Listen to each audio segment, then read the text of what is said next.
Assalamu alaikum, dear students.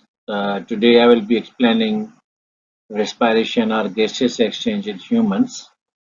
For better video streaming, I would like to put my video off and only PPT can be visible. Students, ये जो इंसान है उसका gases exchange का system दो lungs पे मुश्तमिल है और ये लंग्स जो हैं वो थोरेसिक कैविटी में लोकेटेड होते हैं। ये मैं आपको समझाना चाहता हूँ। ये जो क्लेविकल के बोन्स हैं और ये जो डायफ्राम का कार्टिलेज है, इस पूरे रीजन को थोरेसिक कैविटी कहते हैं और लंग्स इसके अंदर थोरेसिक कैविटी में मौजूद हैं जो कि पड़े हुए हैं डायफ्राम के ऊपर। क्या खूबसूरत सपोर्ट दिए अल्लाह ताला ने। अगर ये डायफ्राम का कार्टिलेज ना होता तो लंग्स लटक लटक के शायद आपके एब्डामिन में, लोअर एब्डामिन तक आ जाते। तो इंसान के पास दो अदद लंग्स हैं which are pink in colour और ये थोरेसिक कैविटी में मौजूद है, यानी सीने के अंदर है। और thoracic cavity is separate from abdominal cavity by diaphragm. तो ये एब्डोमिनल कैविटी है, ये थोरेसिक कैविटी है। डायफ्राम ने दोनों कैविटीज को सेपरेट किया हुआ है। अगर आप ह्यूमन रिस्पायरेटरी सिस्टम को फॉलो करें तो ये एक्सटर्नल नॉस्ट्रिल्स हैं, ये नेजल कैविटी है ये वाली, ये फिर आपका फेरेंक्स है, ये लैरिंक्स है, ये ट्रेकिया है। और यही जब जानवर का ट्रेकिया काटा जाता है तो वो ज़बह हो जाता है। आपको तो मैं ज़बह करने से लगा। तो ये ट्रेकिया यहाँ पर पहुंचकर ब्रांकस हो जाता है और ब्रांकस की लंग्स के अंदर जो ब्रांचेस हैं वो ब्रांक्यूल्स कहलाती हैं। तो आइए ब्रांक्यूल को हम आगे फॉलो करते हैं कि लंग्स के अंदर ब्रांक्यूल्स कहाँ जाके खत्म होती है। तो ये तो मैंने बताया कि ये ट्रेकिया है और ये ब्रांकस है और ये ब्रांक्यूल्स है। और ब्रांक्यूल्स की जो आखिरी ब्रांचेस होती हैं उन्हें आप क्या कह सकते हैं, ब्रांचेस को जो एंड में जाती हैं ये अल्वियोलाई कहलाती है। तो दोनों लंग्स में 700 मिलियन अल्वियोलाई होते हैं। तो ये डायफ्राम है, लंग्स का लोअर हिस्सा जो है वो डायफ्राम पे पड़ा हुआ है और ये ट्रेकिया है। तो असल में क्रेडिट जाता है अल्वियोलाई को। ये देखें, ये ब्रांक्यूल है, ब्रांकस की ब्रांचेस ब्रांक्यूल्स कहलाती हैं और ब्रांक्यूल्स के एंड में होते हैं ये अल्वियोलाई। ये देखें अल्वियोलाई, और अल्वियोलाई बाहर से ऐसे नजर आते हैं, इनके ऊपर ब्लड कैपिलरीज होती हैं। लेकिन किसी एक अल्वियोलाई को आप अंदर से देखेंगे तो उसमें ये कैविटीज वगैरह होती है, अल्वियोलर कैविटी कहलाती है। ये जो ब्लू कलर में है ये पल्मोनरी आर्टरीज हैं और ये जो रेड कलर में है पल्मोनरी वेन है। आप जानते हैं कि जब ब्लड इम्प्योर होता है यानी कार्बन डाइऑक्साइड उसमें ज्यादा होती है और ऑक्सीजन उसमें कम होती है, तो वो अल्वियोलाई की तरफ वॉशिंग के लिए आता है ताकि ब्लड में से कार्बन डाइऑक्साइड निकल सके और उसमें ऑक्सीजन आ सके। तो ये तो आपको मालूम होगा कि all arteries carry oxygenated blood except pulmonary artery and all veins carry deoxygenated blood except pulmonary vein।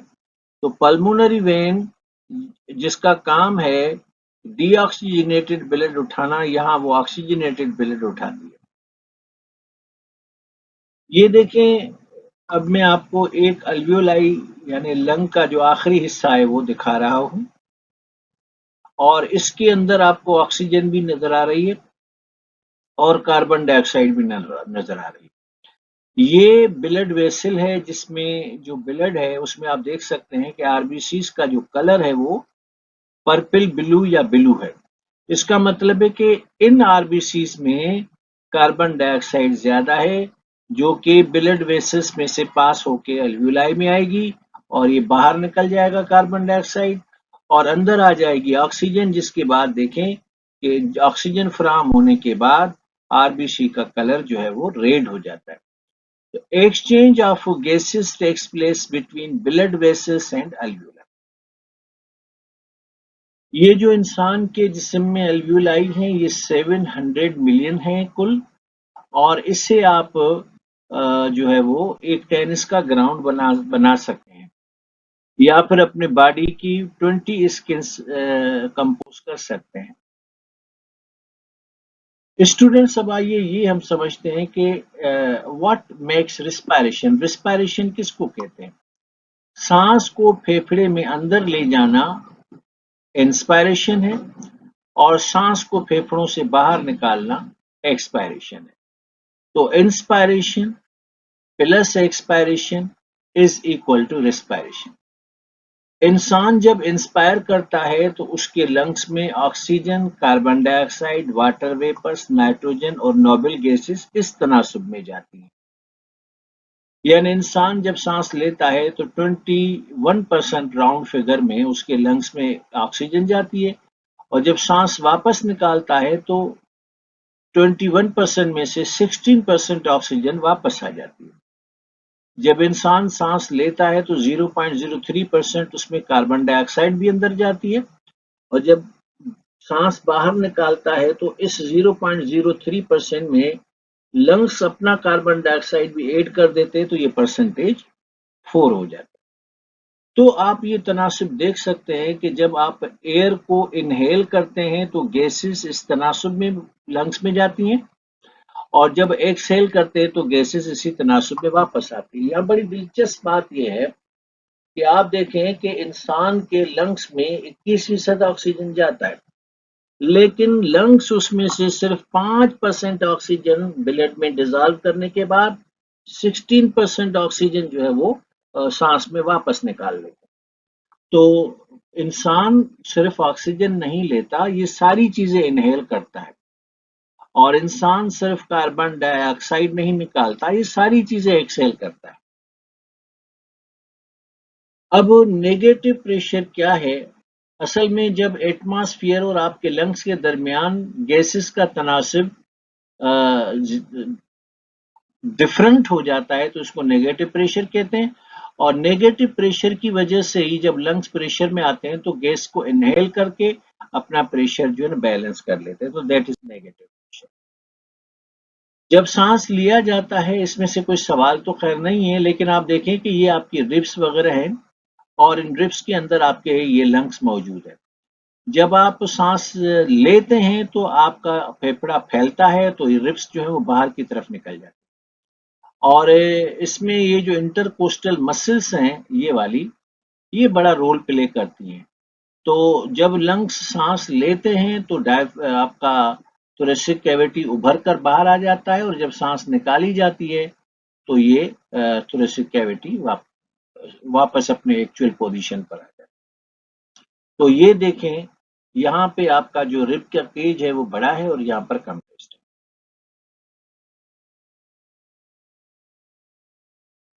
ये स्लाइड में चैप्टर नंबर 14 ट्रांसपोर्ट में एक्सप्लेन जरूर करूंगा, लेकिन आपको ये बताना है कि इंसान के दिल में जब बॉडी के तमाम हिस्सों से डीऑक्सीजनेटेड ब्लड आता है तो वो पल्मोनरी आर्टरी के जरिए लंग्स को भेजा जाता है। लंग्स उसमें से कार्बन डाइऑक्साइड को निकाल कर और उसमें ऑक्सीजन डाल के ये फिर पल्मोनरी वेन के जरिए डाल देते हैं लंग्स में, तो सॉरी हार्ट में। तो हार्ट और लंग्स के दरमियान गैसेस का एक, heart will give deoxygenated blood to the lungs, and lungs will take out the deoxygenated blood or will take in the oxygen, और ये blood deoxygenated oxygenated हो जाएगा, and when oxygenated blood will come into the heart it will be pushed into the body. What is rate of breathing? यानी इंसान एक minute में कितनी बार सांस लेता है, और इंसान यकसुई के साथ सांस क्यों नहीं लेता? जब सीढ़ियां उतरते चढ़ते हैं तो हम हाँकना शुरू कर देते हैं। एक्सरसाइज या भागने का काम करते हैं तो भी हमारा रेट ऑफ ब्रीदिंग सेम नहीं रहता। इसकी वजह क्या है?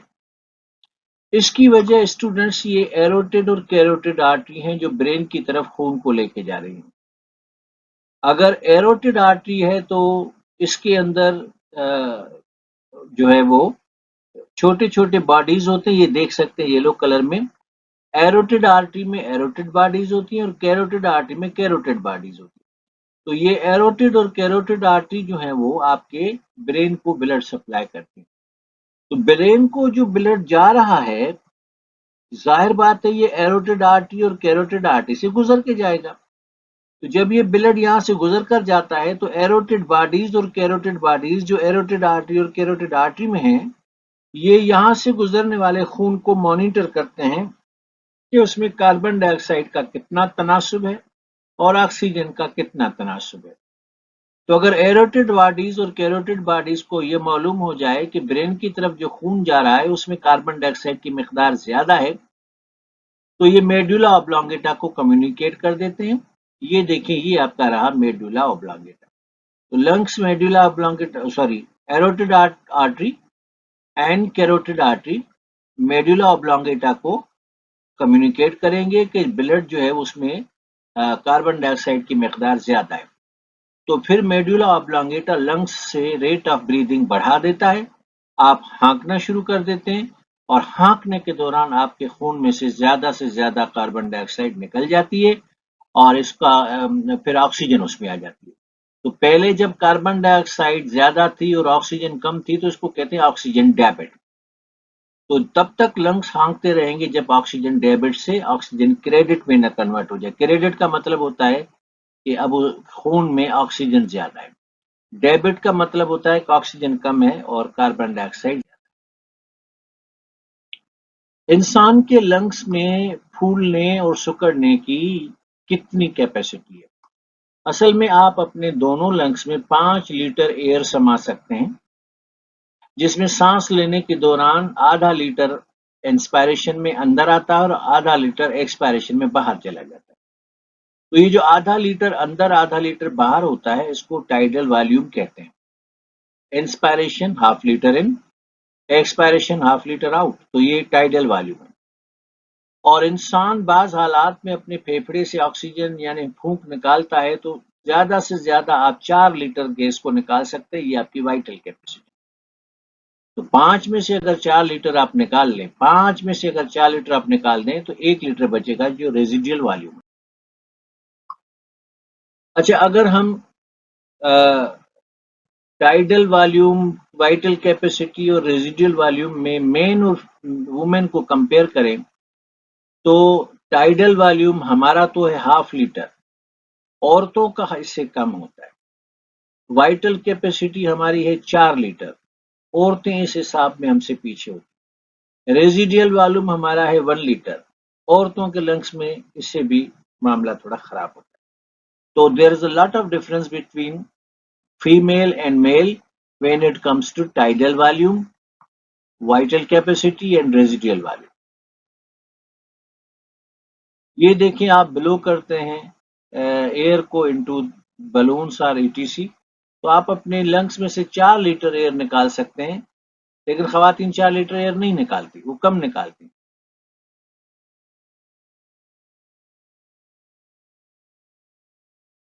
Role of haemoglobin. आप जानते हैं कि हेमोग्लोबिन एक क्वाटरनरी प्रोटीन है और ये इसका असल कलर जो है वो पर्पल ब्लू होता है। और हेमोग्लोबिन हेम और ग्लोबिन प्रोटीन से मिलकर बनती है और हेमोग्लोबिन का काम होता है transportation of oxygen and carbon dioxide from lungs to body cells and from body cells to lungs. जी हाँ, मैंने ये कहा कि हेमोग्लोबिन जो कि रेड ब्लड सेल्स में होती है, इसका काम सिर्फ ऑक्सीजन को ट्रांसपोर्ट करना नहीं है, लेकिन इसके साथ साथ ये कार्बन डाइऑक्साइड को भी ट्रांसपोर्ट करती है। वो अलग बात है कि जब ये ऑक्सीजन को कैरी करती है तो ऑक्सीजन की मिकदार ज्यादा होती है हेमोग्लोबिन में, और बाकी प्लाज्मा में ऑक्सीजन कम जाता है और वापसी पे कार्बन डाइऑक्साइड भी ये उठाते हैं। तो हेमोग्लोबिन इज अ ट्रांसपोर्ट और कैरियर प्रोटीन। हेमोग्लोबिन में असल में होता है कि 4 जो है ये ब्लू कलर के देखें, ये आयरन है, आयरन कंटेनिंग हेम। और इस आयरन को एफिनिटी होती है ऑक्सीजन के साथ बाइंड होने की। तो जब हेमोग्लोबिन ऑक्सीजन के साथ बाइंड हो जाता है तो ये बन जाता है ऑक्सी हेमोग्लोबिन। तो आरबीसी और हेमोग्लोबिन का क्या ताल्लुक है? आरबीसी रेड ब्लड कॉर्पसेस हैं, हेमोग्लोबिन उसमें पाई जाने वाली क्वाटरनरी प्रोटीन है, और इसके अंदर जो आयरन है इसकी एफिनिटी होती है ऑक्सीजन के साथ। तो जब ऑक्सीजन आयरन के साथ बाइंड हो जाती है तो हेमोग्लोबिन हो जाता है ऑक्सी हेमोग्लोबिन। अब आप यहाँ पर देखें कि ये आपको दिखाई गई है आपकी ब्लड वेसल, लिखा हुआ है ना ब्लड वेसल यानी खून की नाली, और इसमें से ये ब्लड के सेल्स गुजर रहे हैं। तो जहां पर ये रेड इन कलर है इसका मतलब है कि ये ऑक्सीजन रिच है, और अगर इसमें से ऑक्सीजन निकल ली गई तो ये ब्लूइश इन कलर हो जाएगी, तो ऑक्सीजन पुअर है। ये देखें आप, ये आपकी ब्लड वेसल है, ये जो आ रही है, और ये आपके अंदर जो है वो आरबीसीज हैं, और आरबीसीज ने अपने साथ क्या उठाया है? ऑक्सीजन। आरबीसी ऑक्सीजन जो है वो सेल्स को देते हैं, और सेल से क्या उठाते हैं? Carbon dioxide. तो बॉडी सेल्स अपना कार्बन डाइऑक्साइड आरबीसी में डालते हैं, और आरबीसी अपना ऑक्सीजन सेल्स में डालता है। तो बिटवीन सेल्स और RBC exchange of both gases takes place. Percentage इसके अलग हो सकते हैं। What is haemoglobin loading and what is haemoglobin unloading? देखें, जब तक हेमोग्लोबिन के साथ ऑक्सीजन बाइंड नहीं हुआ तो ये हेमोग्लोबिन है, और अगर ऑक्सीजन बाइंड हो गया है, ये रेड कलर के अंदर ऑक्सीजन है, अगर ये बाइंड हो गया है तो ये हेमोग्लोबिन लोडिंग है, और अगर ये हेमोग्लोबिन से ऑक्सीजन निकल के सेल्स में चला गया तो ये हो गई हेमोग्लोबिन अनलोडिंग। यानी हेमोग्लोबिन का काम है कि अल्वियोलाई में से ऑक्सीजन उठाकर सेल्स तक पहुंचाना और वहां सेल्स को ड्रॉप कर देना, सेल्स में ऑक्सीजन ड्रॉप कर देना। तो सेल्स में जब ऑक्सीजन ड्रॉप हो जाएगा तो हेमोग्लोबिन के साथ तो ऑक्सीजन नहीं रहेगा, तो ये अनलोडिंग हो गई। यानी जब हेमोग्लोबिन में ऑक्सीजन होता है तो ये ऑक्सीजन लोडिंग होती है, और जब ये ऑक्सीजन नहीं होता तो ऑक्सीजन अनलोडिंग होती है। ऑक्सी हीमोग्लोबिन क्या है? मैंने आपको बता दिया कि it is the linkage of haemoglobin with oxygen. Oxygen के साथ अगर हेमोग्लोबिन लिंक हो जाए तो ये हेमोग्लोबिन बन जाता है ऑक्सी हेमोग्लोबिन, यानी haemoglobin linked with the oxygen. Myoglobin क्या है? It is also a protein which is found in the muscles, और ये जो मायोग्लोबिन प्रोटीन है ये भी हेमोग्लोबिन के तरह से ऑक्सीजन के साथ बाइंड करके कलर को रेड बना देती है, इसीलिए जानवरों के गोश्त का रंग रेड होता है। गोश्त का रंग रेड मायोग्लोबिन में मौजूद ऑक्सीजन की वजह से। क्या हेमोग्लोबिन कार्बन डाइऑक्साइड को भी उठाता है? जवाब है बिल्कुल। Haemoglobin can pick 35% of the carbon dioxide while traveling from body cells to the alveoli। और जो एंजाइम यहाँ काम करेगी वो कार्बा अमीनो हेमोग्लोबिन होगी। स्टूडेंट्स आइए अब रेस्पिरेटरी डिसऑर्डर पढ़ते हैं। पहला रेस्पिरेटरी डिसऑर्डर लंग कैंसर है। ये देखिए, ये नॉर्मल लंग है और इसके अंदर कैंसर, और कैंसर का मतलब होता है abnormal multiplication of the cells within a tissue. Reasons क्या है? किसी भी तरह का धुआं, क्योंकि सिगरेट का धुआं तो खास करके, क्योंकि सिगरेट के धुएं में निकोटीन होती है, और कारखानों का धुआं जो होता है इसमें सल्फर डाइऑक्साइड होती है, या फिर आप अगर डस्टी और जम्स वाले एटमॉस्फेयर में रहते हैं तो आपको ये जो है लंग कैंसर हो सकता है। तो smoking, chemical carcinogens, asbestos, air pollution और विरसे में, ये सारी चीजें जो है ना लंग कैंसर का रीजन है। दूसरी जो बीमारी है एम्फाइसीमिया होता है। आपको बताया कि आपके लंग्स में 700 मिलियन अल्वियोलाई, तो ये अल्वियोलाई ग्रेजुअली अगर रप्चर हो जाए तो ये ऑक्सीजन को या एयर को संभाल नहीं सकते। तो emphysema is a disease in which alveoli gradually degenerate, आहिस्ता आहिस्ता करके ये फटते चले जाते हैं। नतीजे में क्या होता है कि सिगरेट नोशी की वजह से, एयर पोल्यूशन की वजह से, तो एम्फाइसीमिया होता है, लेकिन मेल होने से ज्यादा एम्फाइसीमिया होता है। Male are more likely to develop emphysema as compared to the women, और ओल्डर एज में भी ये बीमारी ज्यादा होती है। इसमें होता क्या है, आपके लंग्स में खुलने और बंद होने की जो लचक है, इलास्टी है, वो खत्म हो जाती है, क्योंकि एल्वियोलाई रप्चर हो जाते हैं, लंग्स आपके हार्ड हो जाते हैं, और सांस यानी एयर को लंग्स में दाखिल करने के लिए काफी मुशक्कत करनी पड़ती है। इसको कहते हैं डिफिकल्टी इन ब्रीथिंग। एक और बीमारी जो ब्रोंकस की है, ये देखिए ब्रोंकस जो है, ब्रांक्यूल इसके बाद बनती है। ब्रोंकस जो है वो एयर पाइप है एक्चुअली। तो इसमें अस्थमा होने का मतलब होता है कि ये देखिए आपका ब्रोंकस खुला डुल्ला है, ये काफी बंद हो गया, ये तकरीबन बंद हो गया। तो जिस दिन आपको अस्थमा का अटैक होगा तो ये थोड़ा सा खुला हुआ ब्रोंकस जो है ना वो बंद हो जाएगा, और आपके फेफड़े की तरफ ऑक्सीजन नहीं जा सकेगा, और अमूमन अस्थमा का अटैक जो है वो जानलेवा हो सकता है। अस्थमा में be defined as attacks of breathlessness, यानी एक ऐसा अटैक होता है अस्थमा में कि जिसमें आपकी सांस लेने की नाली जो है टुवर्ड्स लंग्स जो जाती है, ये बंद हो जाती है। रीजंस: नंबर वन, प्लांट्स के pollen grains. Number two, dust particles. Number three, कुत्ते और बिल्ली के जो बाल हैं वो, और कारपेट के अंदर पाई जाने वाली कुछ माइट्स हैं वो, और बार बार जुकाम का रहना, खांसी का रहना, और धुआं, ये इसके रीजंस है।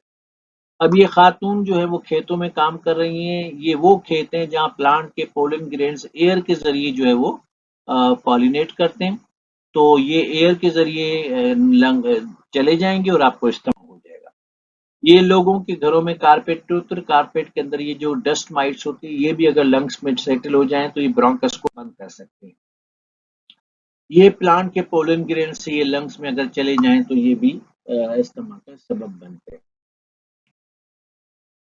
अस्थमा का अटैक बड़ा खतरनाक होता है। इसमें एक तो चेस्ट में पेन होता है, खांसी बहुत आती है, और आप हमेशा, चूंकि बॉडी के अंदर ऑक्सीजन का तनासुब कम रहता है, तो यू फील टायर्ड। आखिरी बीमारी जो है वो है ट्यूबरक्लोसिस, जिसको आमतौर पर हम टीबी कहते हैं। ये एक बैक्टीरिया की वजह से होती है जिसका नाम है माइकोबैक्टीरियम ट्यूबरक्लोसिस, और ये वो बैक्टीरिया है माइकोबैक्टीरियम ट्यूबरक्लोसिस। ये एयर बॉर्न डिजीज है। तो खुदा ना खास्ता अगर आपको खांसी है और 3 हफ्ते तक वो खांसी रहती है तो go and get checked, it could be tuberculosis.